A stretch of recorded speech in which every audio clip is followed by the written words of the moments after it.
I had hoped that the exercise to provide all citizens with a national identity card would receive the enthusiastic support of all of us as the project finally gets off the ground after years of willful stagnation and neglect.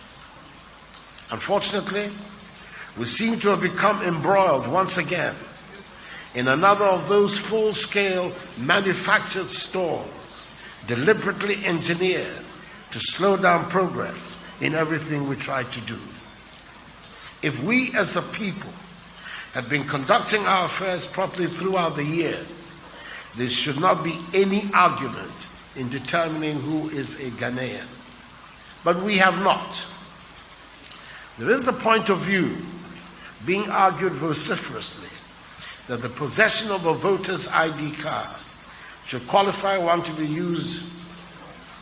issued a national identity card, even though that view was never canvassed during the parliamentary consideration of this matter.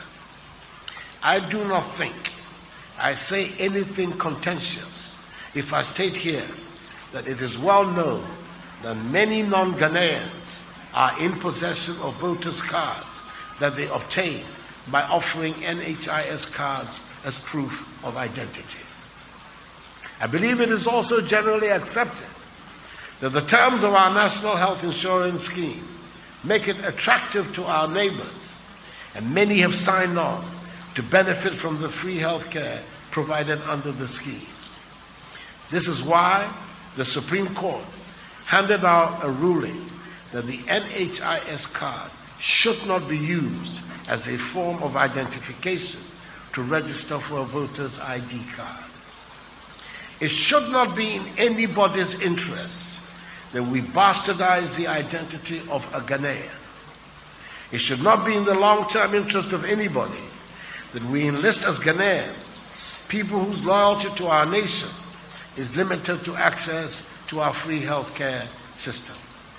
I certainly have no interest and no intention to prevent genuine citizens from being issued with identity cards. But my oath of office is unequivocal that I owe it to the nation to uphold the law and protect our institutions from being undermined. I do not think that there are more credible basic documentary requirements for establishing nationality or citizenship than a birth certificate or a passport. An appropriate, acceptable mechanism has been provided in the law to verify the claims of those who have neither. What then are we to make of the outrage being orchestrated by some high-ranking leaders of the opposition and some members of the minority in Parliament when all the evidence points to their enthusiastic support of the National Identity Register Amendment Bill when it came before them in the House? I believe it is worth recalling here some of their contributions.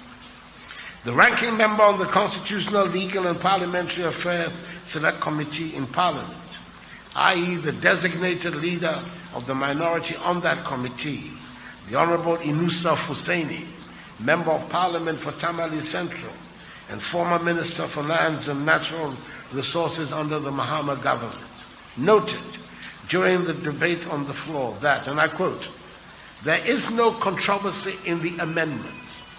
It seeks to expand the field of information that would be required and bring the information up to date with modern trends," unquote. He was supported in this by the NDC MP for Banda, the Honorable Ahmed Ibrahim, who said, and I quote, "Mr. Speaker, from the day of the birth of Jesus Christ, registration and census were done. Therefore, it is very pathetic that as a country, we do not know who a Ghanaian is. Mr. Speaker, if there's something as a country that Ghanaians should come together and support, I believe this bill is one of them," unquote. The NDC MP for Elembele, the Honorable Emmanuel Amakofi-Boa, the former Minister for Petroleum under the Mahama government, in his contribution further stated, and I quote, The amendment bill is long overdue and very critical for our country. The issue of who a Ghanaian is very critical in this country, especially because of the issues we face." Unquote.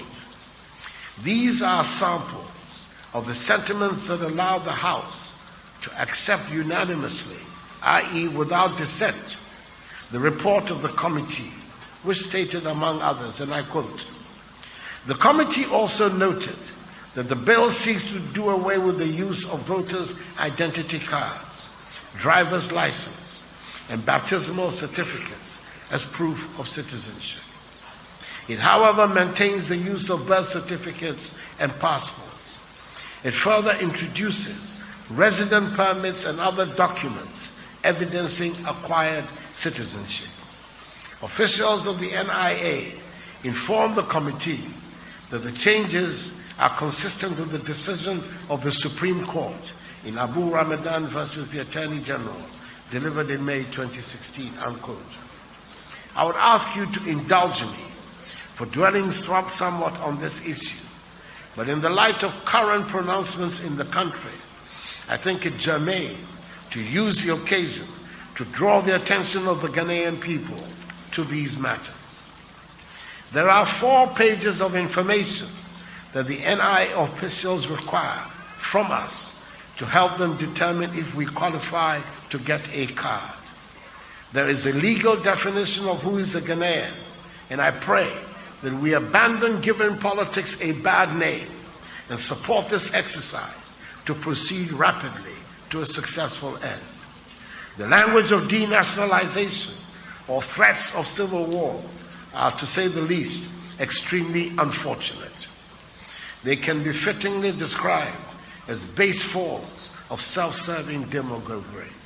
I am confident that the good sense of the Ghanaian people and the vigilance of the law enforcement agencies will together be sufficient to defeat any ill-conceived, destructive